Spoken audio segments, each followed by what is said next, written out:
कबीर साहब कह रहे हैं, लूट सके तो लूटियो राम नाम भंडार, काल कंठ तय गहेगा रूंधे दसों द्वार। मतलब कोई खजाना है आपके पास जिसको लूटना है, उसको लूटने कह रहे हैं कबीर साहब, लूट सके तो लूटियो राम नाम भंडार। तो ये राम नाम जो है अकेला दशरथ पुत्र भगवान राम ही नहीं है, ये राम नाम सकल जगत के जो मालिक हैं उनके लिए कहा गया राम।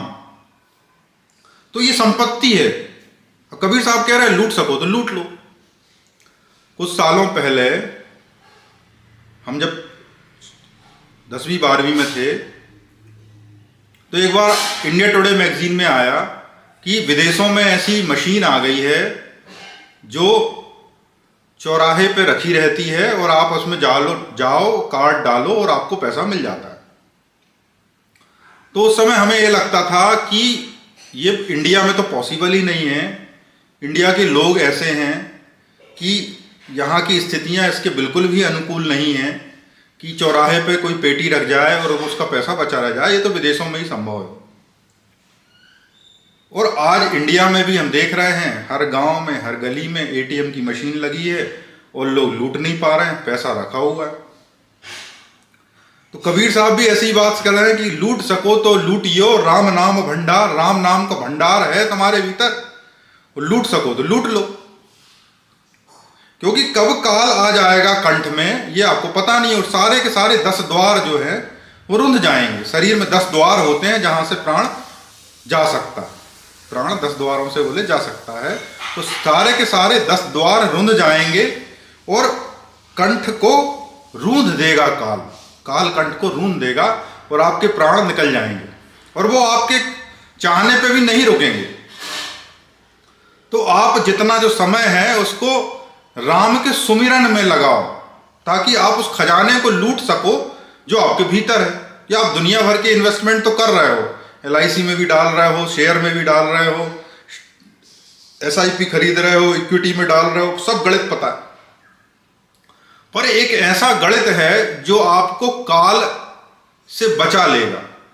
आपके शरीर को तो नष्ट हो ही जाना है, पर जो आपको बचा लेगा या जो आपकी असली संपत्ति है वो है आपका राम, जो आपके भीतर है। और वो संपत्ति के समान है बशर्ते आप उसको समझ लो। तो जिनने समझ लिया वो कह रहे हैं कि लूट सके तो लूटियो राम नाम भंडार। ऐसा भंडार है, अब तुम्हें लूट सको तो लूट लो। तो अब यदि हम जीवन में इस भंडार को लूटना चाहें तो कैसे लूटें? क्यों? क्योंकि हम तो ऐसा कोई प्रत्यक्ष प्रमाण चाहते हैं, क्योंकि राम तो अदृश्य हैं। हम तो ऐसा कोई प्रत्यक्ष प्रमाण चाहते हैं कि ऐसा कोई प्रमाण मिल जाए जो दिखने लगे कि खजाना है, वो खजाना है तो हमें सीधा सीधा दिखे और हम उसे लूट लें। तो आपके भीतर जो सबसे बड़ा खजाना है वो आपका सामर्थ्य है। आपके सामर्थ्य के अनुसार आप कर्तव्य करते हो तो उसके अनुसार आपको फल प्राप्त होते हैं, उसके अनुसार आपको भौतिक स्थिति होती है, संसार में आपको इज्जत मिलती है, धन मिलता है, आपको जो भी चीजें मिलनी होती सब मिल जाती। तो आपका सामर्थ्य कौन है? आपको क्या लगता है आपका सामर्थ्य आप हो? यदि आप ही आपका सामर्थ्य हो तो क्या आप अपने हृदय को धड़का सकते हो? तो क्या आप अपने भोजन का पाचन कर सकते हो? क्या आप ऐसा कोई कार्य जो मान लीजिए कि आपका नाखून ही है, अब वो नाखून बढ़ रहा है, तो क्या आप नाखून को बढ़ने से रोक सकते हो? तो ये आपको लग रहा है कि आप ही आपके मालिक हो, क्योंकि मालिक होते तो आप ये सब कर पाते। आपका नाखून आप बढ़ा पाते, रोक पाते, आपके हृदय की गति को बढ़ा पाते, घटा पाते, आपको आज कितना डाइजेस्ट करना कितना नहीं करना आप कर पाते।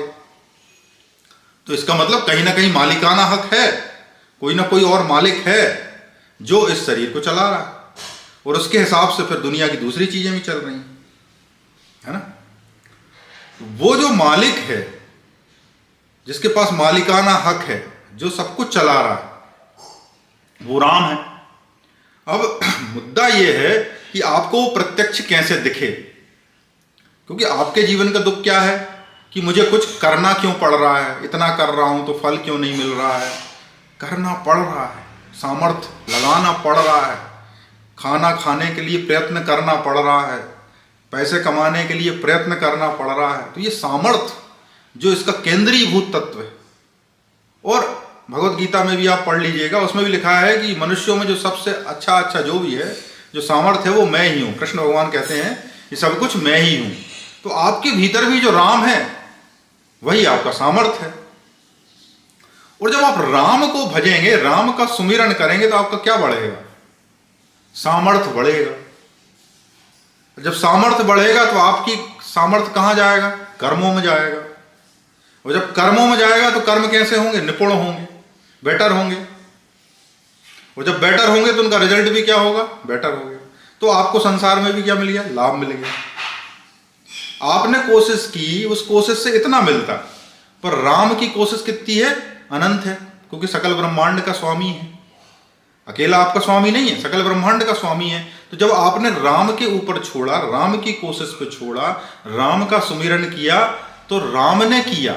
जब राम ने किया तो संभावना फिर छोटी से बड़ी सब कुछ हो सकती है, क्योंकि आपका जो साइज होता है आप उतना ही चाहते हो और उतना ही आपको मिलेगा, क्योंकि आपने चाहा ही उतना। पर राम के पास क्या है? राज्य भी है, राम के पास पृथ्वी भी है, राम के पास ये ब्रह्मांड भी है। तो राम आपको कुछ भी दे सकता है, क्योंकि वह उसकी इच्छा है कि आज ये देना है तो वो दे देगा।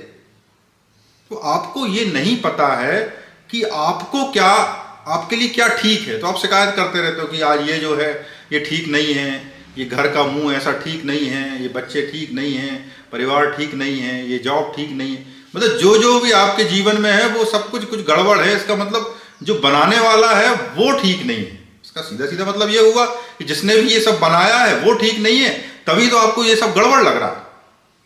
और ये सब गड़बड़ लग रहा है, उसी हिसाब से आप अपनी व्यथाएं व्यक्त करते रहते हो कि मैं ऐसा कर लूंगा, वैसा कर लूंगा, ऐसा होना चाहिए था, ऐसा होगा। सब प्लानिंग चल रही है, काम छोड़ के बाकी सब चल रहा है, घंटों प्लानिंग चल रही है। तो आप अपने काम में फोकस करें और मन को लगाएं राम में, क्योंकि मन ही आपका सर्वश्रेष्ठ इन्वेस्टमेंट है। मन में जो विचार चल रहा है वही आपका सबसे कीमती एसेट है। और सबसे अच्छा विचार है राम का विचार। राम का विचार, राम का सुमिरन ही सर्वश्रेष्ठ विचार है। जो व्यक्ति अपने मन को राम में लगाएगा वो सर्वश्रेष्ठ जगह लगाएगा, सबसे अच्छा इन्वेस्टमेंट करेगा। और जब सबसे अच्छा इन्वेस्टमेंट करोगे तो सबसे अच्छा रिटर्न मिलेगा। तो जिसको भी अच्छा रिटर्न चाहिए वो तुलसीदास, ये कबीरदास जी की ये वाणी को सुने। कबीरदास जी कह रहे हैं कि लूट सके तो लूटियो राम नाम भंडार। आप भी लूटो, भंडार खुला हुआ है। आप लूटने को राजी नहीं हो, जिस दिन से आप चालू हो जाओगे उस दिन से आपको ये भंडार खुला दिख जाएगा, आपको मिलने लगेगा। कोई प्रश्न हो तो आप कमेंट बॉक्स में लिखें। मेरा और आपका दोनों का आध्यात्मिक विकास हो। सुनने के लिए बहुत बहुत धन्यवाद। हरे कृष्णा।